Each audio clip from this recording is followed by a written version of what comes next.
ಒಳ್ಳೆ ಮಾತು. ಯಾರು ಬರ್ಬಾರ್ದ್ರಪ್ಪ, ಬರೋ ಅವಶ್ಯಕತೆ ಏನಿದೆಯಾ? ದುಡ್ಡು ಕೇಳಲ್ಲ. ಯಾರಾದ್ರೂ ಮರ್ತು ತಾಂಬಂದಿದ್ರೆ ಅಲ್ಲಿ ಬಿಟ್ಟು ಬನ್ನಿ. ಏನ್ ಹೇಳ್ರಿ, ನಾನು ನನ್ನದು ನನ್ನಿಂದಲೇ ಅಂತ ಏನೋ ಮರ್ತು ತಾಂಬಂದಿದ್ರೆ ಆ ಚಪ್ಪಲಿ ಬಿಟ್ಟು ಜಾಗ ಬಿಟ್ಟು ಬಂದು ಹೋಗ್ಬೇಕು, ತಗೊಂಡವ್ರಪ್ಪ ಅಲ್ಲಿ ಬಿಟ್ಟು ಹೋಗ್ಬಿಡ್ರಿ ಆಯ್ತಾ. ಇನ್ನೊಮ್ಮೆ ಕೇಳಿ, ನೀವು ಯಾವ ಊರಿಗಾರ ಹೋಗ್ರಿ, ಯಾವ ಕ್ಷೇತ್ರಕಾರ ಹೋಗಿ, ನಿಮಗೆ ನಂಬಿಕೆ ಇಲ್ಲ ಅಂದ್ರೆ ಹೋಗ್ಲೇಬೇಡಿ. ಅರ್ಥ ಆಗತ್ತಾ? ಒಂದೇದು ನಂಬಿಕೆ, ಎರಡನೇದು ಬಹಳ ಪವರ್ಫುಲ್. ಇಲ್ಲಿ ಗಡಿಯಾರ ಟಿವಿ ಟೈಮ್ ಫೋಟೋ ಇಡ್ಬೇಕು. ದೇವ್ರ ಮನೆಗೆ ಇಕ್ಕಿನಿ, ಸ್ನಾನ ಮಾಡಿಲ್ಲ, ಮೈ ತಕೊಂಡಿಲ್ಲ ಅನ್ಬೇಡಿ. ಯಾವ್ದವ್ರು ಜಾತಿ ಕೇಳಲ್ಲ. ಉಂಡುಂಡು ಮಲ್ಕೋಬೇಡಿ, ಕೆಲ್ಸಕ್ಕೆ ಹೋಗ್ರಿ. ಉಂಡುಂಡು ಮಲ್ಕೋಬೇಡಿ, ಕೆಲ್ಸಕ್ಕೆ ಹೋಗ್ರಿ, ದಿನ ದುಡೀರಿ. ಸಮಯದ 2 ಕಡ್ಡಿ ಐತ್ರಿ. ದೇವ್ರೇನು ಕಡ್ಡಿ ಹೆಚ್ಚು ಮರಿ ಕಡಿ ಕುರಿ ಕಡಿನಿಲ್ಲ. ನೀವೆಲ್ಲ ಬಂದು ಮಕ್ಕಳಾಗ್ತಾವ, ಗಂಡೊಳಗೇನೆ ಎಂಟೊಳಗೇನೆ ಜಮೀನು ಕೇಳ್ಕೊಂತೀರಿ. ಬರೇ ಅವನ ಹೆಂಡತಿ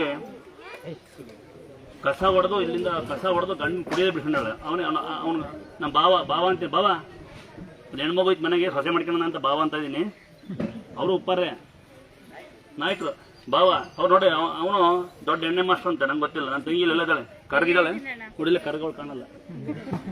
ಈ ಹುಡುಗಿ ಬಂದು ಕಸ ಹೊಡೆದು ಗಂಡ, ಲೇ ತಮ್ಮ, ಲೋ ಎಜುಕೇಟೆಡ್, ಹೋಯ್ ಈ ಕಡೆ ಕೈ ತಕೊಳ್ರೋ, ಮರ ಕೈ ತಕೊಳ್ರೋ, ಟಬ್ಬಿಗಲ್ಲ ಇಲ್ಲಿ ಬರ್ರಿ, ಈ ಕಡೆ ಟಬ್ಬಿಟ್ಟು ಈ ಕಡೆ ಕೈ ತಕೊಳ್ರೋ, ಈ ಕಡೆ ಮರಬಟ್ಟಿ ಕೈ ತಗೊಂಡು ಬನ್ನಿ, ಟಬ್ಬಿಗೆಲ್ಲ ಕೈ ತಗೊಂಡು ಬನ್ನಿ. ಮತ್ತೆ ನೋಡೋ ಟಬ್ಬಿಗೆ ಕಸ ಇರ್ತಾರೆ, ಇವ್ ಟಬ್ಬಳಿಗೆ ಕೈ ತಗೊಂತಾರೆ. ಇಷ್ಟೇ ವ್ಯತ್ಯಾಸ. ಇನ್ನೊಮ್ಮೆ ಹೇಳ್ತೀನಿ ನೋಡಿ, ಗಡಿಯಾರ ಟಿವಿ ಟೈಮ್ ಫೋಟೋ ಇಡಿ. ನಂಬಿಕೆ ಇದ್ರೆ ಕಾರಿಗೆ ಫಾಸ್ಟ್ ಆಗ್ತಾರೆ ಸ್ಟಿಕ್ಕರ್ ಹಾಕೊಂಡು. ನಿಮ್ಗೆ ಎಷ್ಟೇ ಕೋಟಿ ಕಾಡಲಿ ಆಕ್ಸಿಡೆಂಟ್ ಆಗೋದಿಲ್ಲ, ತೊಂದರೆ ಆಗೋದಿಲ್ಲ. ತೊಂದರೆ ಆದ್ರೂ ಏಟಾಗೋದಿಲ್ಲ. ಬಂದು ಭಕ್ತರು ಹೇಳ್ತಾರೆ. ಇನ್ನು ಬಹಳ ಪವರ ತೇರ್ತ. ಒಂದು ತೇರ್ತಲೆ ಅವ್ನು ಕುಡಿಯೋ ಬಿಡ್ಸಂತಿರೋದು. ತೇರ್ತ ನಿಮ್ಮ ಮನೆಗೆ ಇಟ್ಕೊಳ್ಳಿ, ಸ್ವಲ್ಪ ಫಿಲ್ಟರ್ ಮಾಡ್ಕೊಳ್ಳಿ. ಅದ್ರೊಳಗಿರೋ ಪತ್ರನ ಸ್ವಲ್ಪ ತೆಗೀರಿ, ಆಕೃತಿ ಪತ್ರನ ಇಟ್ಕೊಳ್ಳಿ. ವರ್ಷಾನ್ಗಟ್ಲೆ ಪದೇ ಪದೇ ಬರೋ ಅವಶ್ಯಕತೆ ಇಲ್ಲ. ಬರಬೇಡಿ ಅಂದಿಲ್ಲ. ಸಾಲ ಮಾಡ್ಕೊಂಡಂಗೆ ಬನ್ನಿ. ಅಲ್ಲೇ ಏನ್ ಮಾಡ್ತೀರಾ ಅವ್ನು ಅದಕ್ಕೆ ತೇರ್ತ ಕೊಡ್ತೀವಿ. ಅರ್ಥ? ಒಂದು ನಂಬಿಕೆ, 2 ತೇರ್ತ, 3 ಗಡಿಯಾರ ಟಿವಿ ಟೈಮ್ ಫೋಟೋ. ನಂಬಿಕೆ ಇದ್ರೆ ಮೈ ಮೇಲೆ ಅಂತ. ಹೆಣ್ಮಕ್ಳ 3 ಜನ ಮಕ್ಕಳು ಚಿಕ್ಕ ಕಟ್ಕೊಂಡು ತಾಳಿ ಕಟ್ಕೊಳ್ಳಿ. ಗಂಡ್ಮಕ್ಳ ಕೊಳ್ಳಗೆ ಇರಲಿ. ಅರ್ಥ ಆಗುತ್ತೆ? ಅದು ಪಂಚಲೋದಂತ್ರ. ಅದು ಹೀಟ್ ಆಗೋದಿಲ್ಲ, ಹೀಟ್ ಆಗೋದಿಲ್ಲ, ಕೋಲ್ಡ್ ಆಗಲ್ಲ. ಆ ಥರ ಮಾಡಿಸಿರ್ತೀವಿ. ಅದನ್ನ ಹಾಕೊಳ್ಳಿ. ಅದ ಅರ್ಧೋಗತಕ ಇರಲಿ. ಬಂದಾಗೆಲ್ಲ ಹಾಕೋಣ ಅವಶ್ಯಕತೆ ಇಲ್ಲ. ಸಣ್ಣ ಬೈಕು, ಸಣ್ಣ ಮನೆ, ಸಣ್ಣ ಅಂಗಡಿ, ಸಣ್ಣ ಫೋಟೋ. ದೊಡ್ಡ ಮನೆ, ದೊಡ್ಡ ಅಂಗಡಿ, ದೊಡ್ಡ ಫೋಟೋ. ಬೈಕಿ ಸಿಂಗಲ್ ಸೈಜ್ ಸ್ಟಿಕ್ಕರು. ಅಥವಾ ನೆನಪಿರ್ಲಿ ನಿಮಗೆ, ಕೋಟಿ ಕೇಸ್ ಜಮೀನು ಕೇಸ್ ತಾಯಿ ಮರೆ ಹೋಗಿ. ಇನ್ನು ಯಾರಿಗಾರ ಮಾಟ ಮಂತ್ರ ಆಗಿದೆ, ತೊಂದರೆ ಆಗಿದೆ, ನಮಗೆ ಏನೋ ಆರ್ಥಿಕ ಮನೆ ಕಷ್ಟ ಆಗ್ತಾ ಇದೆ, ಅಣ್ಣ ಹಂಗಾಗ್ತಿದೆ, ಅರ್ಧ ಮನೆ ಕಟ್ಟಿನಿ, ಏನೋ ಆಗಿದ್ರೆ ಸುಮ್ಮನೆ ಯಾರ ಅಂತ ತಲೆ ಕೆಸ್ಕೊಬೇಡಿ. ಏನಂತೆ ಕರೆಕ್ಟ್ ಆಗಿದ್ರೆ ಸುಮ್ಮನೆ ಏನೋ ಆಗಿದೆ, ಹಂಗಾಗಿದೆ, ಹಿಂಗಾಯ್ತು ತಲೆ ಕೆಸ್ಕೊಬೇಡಿ. ಯಾಕೆಂದ್ರೆ ಯಾರು ಏನು ಮಾಡೋಕ್ಕಾಗಲ್ಲ ಪ್ರಕೃತಿ ಮುಂದೆ. ಅಥವಾ ಸುಮ್ಮನೆ ನಾವು ಹೇಳ್ಕೊಳ್ಳೋದು ಅಷ್ಟೇ, ಹಂಗೆ ಹಿಂಗೆ ಅಂತ. ಯಾರ ಕೈಲಿ ಮಳೆ ಬರ್ಸಕ್ಕಾಗಲ್ಲ, ಯಾರ ಕೈಲಿ ಬೆಳೆ ಬರ್ಸಕ್ಕಾಗಲ್ಲ. ಆಮೇಲೆ ಹಳ್ಳಿ ಕಡೆ ಜನ ನಂಗೆ ಮಾಟ ಆಯ್ತು, ಮಂತ್ರ ಆಯ್ತು, ಯಾರೋ ಮಾಡ್ಸಾರ ಹುಚ್ಚರು. ನಮ್ಮ ಸಿಟಿ ಜನ ಮಗ ಕೆಲ್ಸಕೋವಲ್ಲ, ಮಗಳಿಗೆ ಕೆಲ್ಸಕೋವಲ್ಲ, ಹುಚ್ಚರು. ಅದು ಅಂತ ಕೆಲಸನೇ ಬೇಕು ಅವ್ನಿಗೆ. ಯಾರೋ ಏನೋದಿರು ಕೈ ಎತ್ತಿರಲ್ಲ. ನಾನು ನಡೀತಾ ಇವ್ರು ಏನಾಯ್ತು, ಪ್ರೆಗ್ನೆಂಟ್ ಹೇಳ್ಕೊಂಡಿಲ್ಲ ಅಂತ ನನಗೆ ಗೊತ್ತೇ ಇಲ್ಲ. ಹೌದಾ?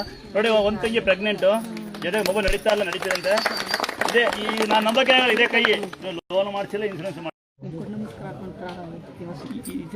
ನನಗೆ ಇದು. ಅದು ಹೇಳ್ದಂಗೆ ಏನಾಯ್ತು ನಿಂಗೆ? ಈಗ 2.5 ವರ್ಷ ಸೀರೆ ಕೊಟ್ಟು ನಾವಲೆ ಸೀರೆ ಕೊಟ್ರೆ ನಾನು ಮನೆ ಕಟ್ಟಿಸ್ತಾ ಇದ್ದೆ. ಮನೆ 3 ಒಕ್ಟೇರಿ ಬಂದಿದೆ ನಂದು. ಸ್ವಲ್ಪ ಮನೆ ಕೆಲಸ ಸ್ವಲ್ಪ ಡ್ಯೂ ನಿಂತಿದೆ. ಗುರುಪೇಶ ಕರಿ ನನ್ನ ಊಟರ್ಕೊಂಬತ್ತೀನಿ ನೋಡಿ. ಖಂಡಿತ ಕರಿತೀವಿ. ಕೋಚ್ ನಿನ್ನ ಬಗ್ಗೆ ಗ್ರೇಟ್. ನಿನ್ನ ಬಗ್ಗೆ ನಾವು ಮದುವೆ ಆದಾಗಿಂದಲೇ ಬಾಡಿಗೆ ಮನೆಯಲ್ಲೇ ಇದ್ವಿ. ಈಗ 2.5 ವರ್ಷಕ್ಕೆ ಮುಂಚೆ ಒಬ್ರು ಈ ತರ ದೇವಸ್ಥಾನ ಚೆನ್ನಾಗಿದೆ, ಹೋಗಿ ನೋಡಿ ಅವಮ್ಮನ ತಕ್ಕ ಒಂದ್ಸರಿ ಕೇಳ್ಕೊಬರೋದು ಅಂತ ಹೇಳಿ ಕಳ್ಸಿರು. ಅವತ್ತು ಒಂದೇ ಸರಿ ಬಂದಿದ್ದು. ಬಂದು ಅಮ್ಮ ಈ ತರ ಐತೆ, ಬಾಡಿಗೆ ಮನೆಗೆ ಸಮಸ್ಯೆ ಜಾಸ್ತಿ ಐತೆ. ನಾನು ಒಂದು ಮನೆ ತಗೊಂಡು ನನ್ನ ಮಕ್ಕಳು, ನನಗಿರೋದು 2 ಮಕ್ಕಳು, 1 ಮಗಳು 1 ಮಗ. ನಾವು ಒಬ್ರು ಮುಂದಕ್ಕೆ ಚೆನ್ನಾಗಿ ಬಾಳ್ಬೇಕು, ಏನು ಮಾಡೋದು ಅಂತ ಅಮ್ಮನ ತಕ್ಕ ಕೇಳ್ಕೊಂಡು ಹೋಗಿದ್ದೆ. ನನಗೆ ಮನೆನೇ ಬೇಡ, ಅಟ್ಲೀಸ್ಟ್ ಒಂದು ಸೈಟಾರ ಎಲ್ಲಾರ ಒಂದು 2 ಲಕ್ಷ 3 ಲಕ್ಷದಲ್ಲಿ ತಗೋಬೇಕು ಅಂತ ಅಂದ್ಕೊಂಡಿದ್ವಿ. ನಾವು ಕೊನೆಗೆ ಅದು ಮನೆ ಸೈಟು ಅದು ಇದು ಹುಡ್ಕಕ್ಕೆ ಅಂತ ಒಂದು ಸ್ವಲ್ಪ ದುಡ್ಡು ಜೋಡಿಸಿದೆ. ಆದ್ರೆ ಕೊನೆಗೆ ನಾವಿರೋ ಬಾಡಿಗೆ ಇದ್ದಿದ್ದು ಮನೆನೇ ಅವರೇ ಬಂದು ನೀವು ಸೈಟ್ ಹುಡುಕ್ತಾ ಇದೀರಲ್ಲ, ನಾವು ಇದೇ ಮನೆ ಕೊಡ್ತೀವಿ ತಗೊಳ್ತೀರಾ ಅಂತ ಕೇಳಿದ್ರು. ಅದೇ ಮನೆನ ಆಯ್ತು ತಗೊಂತೀವಿ ಅಂತ ತಗೊಂಡು ಇಲ್ಲಿ ತನಕ ಈಗ ರಿಜಿಸ್ಟರ್ ಮಾಡಿ 2 ವರ್ಷ ಆಯ್ತು. ಬಂದು ಒಂದೇ ಸರಿ ಹೋಗಿದೆ. 2 ವರ್ಷ ಆಯ್ತು ಮನೆ ರಿಜಿಸ್ಟರ್ ಮಾಡ್ಕೊಂಡು. ದುಡ್ಡು ಹೆಂಗ್ ಜೋಡಿಸಿದೆ ಏನ್ ಮಾಡಿದೆ ನನಗೆ ಗೊತ್ತಿಲ್ಲ. ಒಂದು 2 ಮನೆ ಕೆಲಸ ಮಾಡ್ತೀನಿ, ಹಾಸ್ಪಿಟ್ಲಲ್ಲಿ ಆಯಾ ಕೆಲಸ ಮಾಡ್ತೀನಿ, ಕಾಲೇಜಲ್ಲಿ ಅಟೆಂಡರ್ ಕೆಲಸ ಮಾಡ್ತೀನಿ. ಇಷ್ಟು ಕೆಲಸ ಮಾಡ್ಕೊಂಡು ಈಗ ಸಾಲನು ಎಲ್ಲ ಅರ್ಧಕ್ಕೆ ಎಲ್ಲ ತೀರೋಯ್ತು. ಇನ್ನೊಂದು ಸ್ವಲ್ಪ ಐತೆ ಅಷ್ಟೇ. ಆದರೆ ಈಗ ಒಂದು ಸ್ವಲ್ಪ ನಮ್ಮ ಹುಡುಗನಿಗೆ ಸಮಸ್ಯೆ ಅಂತ ಬಂದಿದ್ದೀನಿ. ಯಾವ ಊರು? ಇಲ್ಲೇ ಕಡೂರು ಕೋಟೆ ಟೌನಲ್ಲೇ ತಗೊಂಡೆ. ಈಗ ಗುರುಪೇಶ ಯಾವತ್ತು? ಮನೆ ಕಟ್ಟಿರೋ ಮನೆನೇ ಅದು, ನಾವಿದ್ದಿದ್ದ ಮನೆನೇ ತಗೊಂಡು. ಈಗ ಪೂಜೆ ಗೀಜೆ ವ್ಯವಸ್ಥೆ ಏನು ಮಾಡ್ತೀಯಾ? ಪೂಜೆ ಅಂದ್ರೆ ಅದೇ ತಗೊಂಡ ಮೇಲೆ ಈಗ ಒಂದು ಭೋಗೆ ಕೊಟ್ಟಿದ್ದೀವಲ್ಲ ಅದೊಂದು ಸ್ವಲ್ಪ ಹೊತ್ತಿಗೆ ಥರ ಅಂದರೆ ಪೂಜೆ ಮಾಡಿಸಿದ್ದೆ. ನಾವಿದ್ದಿದ್ದ ಮನೆ ನಾನು ಅದು ಹಂಗೆ ಅಲ್ಲ ಅಂತ ಹೇಳಿ ಒಂದು ಸ್ವಲ್ಪ ಹಾಲು ಕಾಯಿಸಿದ್ವಿ. ಗುರುಪಸಿ ಕರೆಯಲ್ಲ ಹಂಗಾರೆ ಅಣ್ಣನ. ಅದು ಈಗ ಮನೆಯಲ್ಲೇ ಇದೀವಲ್ಲ. ಎಲ್ಲದಕ್ಕಿಂತ ಖುಷಿ ಸಂಗತಿ ಏನು ಗೊತ್ತಾ, ಮನೆ ತಾಂಡ್ರಲ್ಲಿ ಒಂದು ಖುಷಿ ಆದರೆ ಎಲ್ಲ ಕಡೆ ಕೆಲಸ ಮಾಡಿ ಯಾವನಿಗೆ ಎದ್ದಂಗೆ ಬೇರೆ ಬದುಕ್ತಾರೆ, ಅತಿ ಖುಷಿ ಬಂದು ಸ್ವಲ್ಪ ಕಾಸು ಹಾಕ್ತಾರೆ ಅಂತ. ಹಾಗಾದ್ರೆ ಈ ಜನ ಆಡ್ಕೊಂತಾರೆ, ಅದ್ರ ಮಧ್ಯೆ ನೀವು ಬದುಕು ತೋರಿಸ್ತಾ ಇದೆಯಾ? ಒಂದು ಒಳ್ಳೆ ಸರಿ ತಮ್ಮ ಈ ಥರ ಸರಿ ಅಂತ ನನಗೆ.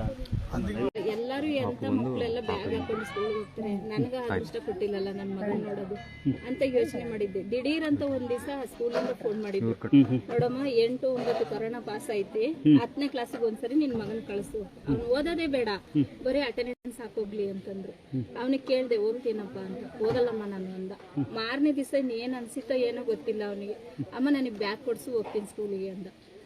ಸುಳ್ಳು ಹೇಳ್ತಿದ್ದಾನೆ ಅನ್ಕೊಂಡೆ. ಮತ್ತೆ ಅವನೇ ನಮ್ಮ ಕಾಲೇಜ್ ಹತ್ರ ಬಂದು ನನಗೆ ಬ್ಯಾಗ್ ಕೊಡಿಸ್ಬೋ, ನಾನು ನಾಳೆಯಿಂದ ಸ್ಕೂಲ್ಗೆ ಹೋಗ್ತೀನಿ ಅಂತೇಳಿ ಮಾರನೇ ದಿವಸದಿಂದನೇ ಸ್ಕೂಲ್ಗೆ ಹೋಗೋಕೆ ಶುರು ಮಾಡ್ದ. SLC ಪಾಸ್ ಮಾಡ್ಕೊಂಡ, first PUC, second PUC pass ಮಾಡ್ಕೊಂಡ, ಫಸ್ಟ್ ಇಯರ್ ITI ಪಾಸ್ ಮಾಡ್ಕೊಂಡ, ಈಗ ಸೆಕೆಂಡ್ ಇಯರ್ ITI. ಆದ್ರೆ ಅವ್ನಿಗೊಂದು ಸ್ವಲ್ಪ ಈಗ ಹುಷಾರಿಲ್ಲ, ಅದಕ್ಕೋಸ್ಕರ ಬಂದಿದ್ದೆ. ಅದೇ ಒಂಥರ ಏನೇನೋ ಒಂಥರ ಕೈಕಾಲು ಮುರಿಯೋದು.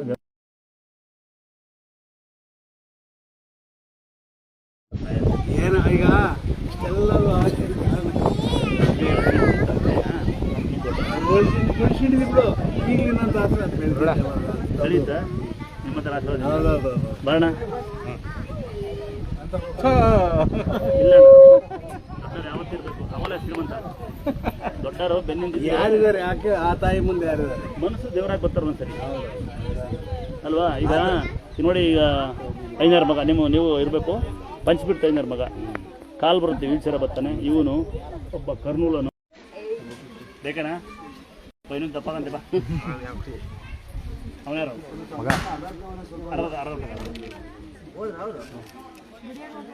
ಚೆನ್ನಾಯ್ತು ನಿನ್ನಕ್ಕಿದು ಚೆನ್ನಾಗ್ತದೆ.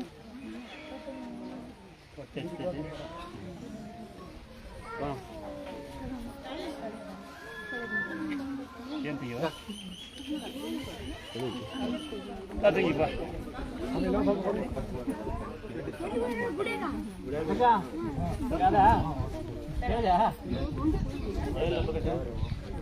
ಅಡ್ಲ ಹಂಗಾಡ್ತ ಏನಲ್ಲ, ಹೋಗಿ ಮನೆಗೆ ಏನು ಮಾಡ್ತಿಲ್ಲ ಬರಲ್ಲ ಅನ್ನೋ ಇಲ್ಲ, ನಿಧಾನಕ್ಕೆ ಕೇಳಪ್ಪ.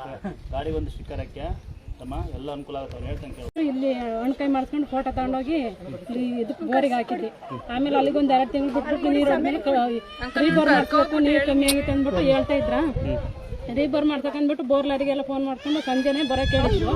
ಲೆಂತ್ ಎಸನ್ ಅಂದ್ಬಿಟ್ಟು ಅವ್ರನ್ನ ಕರೆಸ್ಬಿಟ್ಟು ಲೆಂತ್ ಇಳಿಸಿ ನೋಡೋಣ ಅಂತ ಅಂದ್ಬಿಟ್ಟು ಅದು ಸೀದಾ ಹೋಯ್ತು. ಮತ್ತೆ ಏನು ನಿಲ್ಲಿಲ್ಲ, ಬೋರ್ಲಾರಿನ ಕರೆಸ್ಲಿಲ್ಲ, ಏನಿಲ್ಲ.